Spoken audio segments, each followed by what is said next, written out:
Hello foodies, welcome to my kitchen.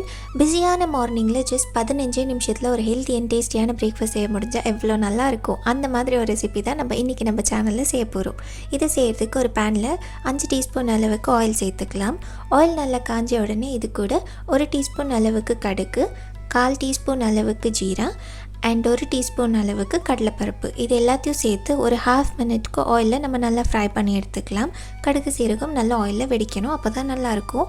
கடுகு சீரகம் வெடிக்கிற டைமில் இது கூட 1/4 கப் அளவுக்கு ஆனியன், 1/4 கப் அளவுக்கு carrot, 1/4 cup capsicum and 1/4 cup அளவுக்கு ஃபைனாக சாப் பண்ண வெந்தயக்கீரை, இது எல்லாத்தையும் சேர்த்து இது ஒரு 2 நிமிஷத்துக்கு ஆயிலில் நல்லா ஃப்ரை பண்ணி எடுத்துக்கலாம். இது ஃப்ரை பண்ணுறதுக்குள்ளே சேனல் ஃபர்ஸ்ட் டைம் பார்க்குறவங்க மறக்காமல் சப்ஸ்கிரைப் பண்ணிக்கோங்க.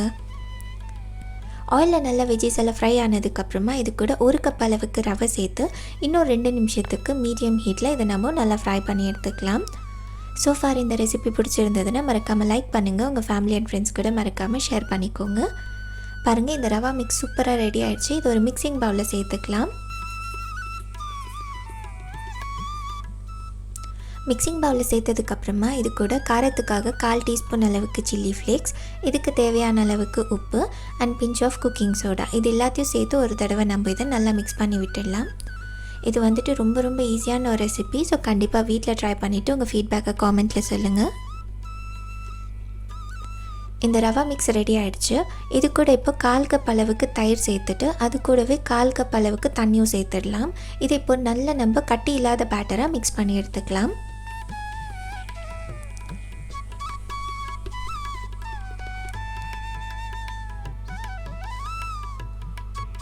பாருங்கள், இந்த பேட்டர் சூப்பராக ரெடி ஆகிடுச்சு. இது இந்த அளவுக்கு திக்காக கட்டி இல்லாமல் மிக்ஸ் பண்ணி எடுத்துக்கோங்க.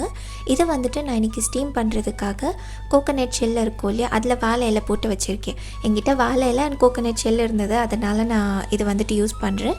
இதை நீங்கள் இட்லி மாதிரி ஊற்றி எடுத்துக்கலாம், நல்லா டேஸ்டியாக இருக்கும்.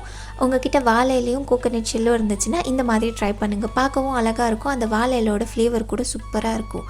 இப்போ நம்ம அந்த கோகோனட் ஷெல்லில் நம்ம ரெடி பண்ணி வச்ச பேட்டர் ஊற்றிக்கலாம்.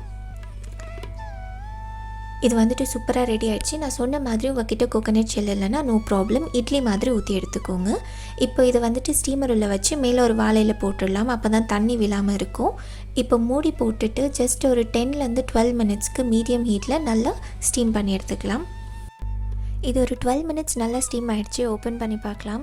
இது நீங்கள் ஓப்பன் பண்ணி அந்த வாழையில் எடுக்கக்குள்ளவே ஸ்மெல் சூப்பராக இருக்கும். அந்த வெஜ்ஜீஸ் அண்ட் ரவாவோட ஸ்மெல் ரொம்ப டேஸ்டி அண்ட் ஈஸியான ஒரு ரெசிபி, ரொம்ப ஹெல்த்தியான ரெசிபியும் கூட.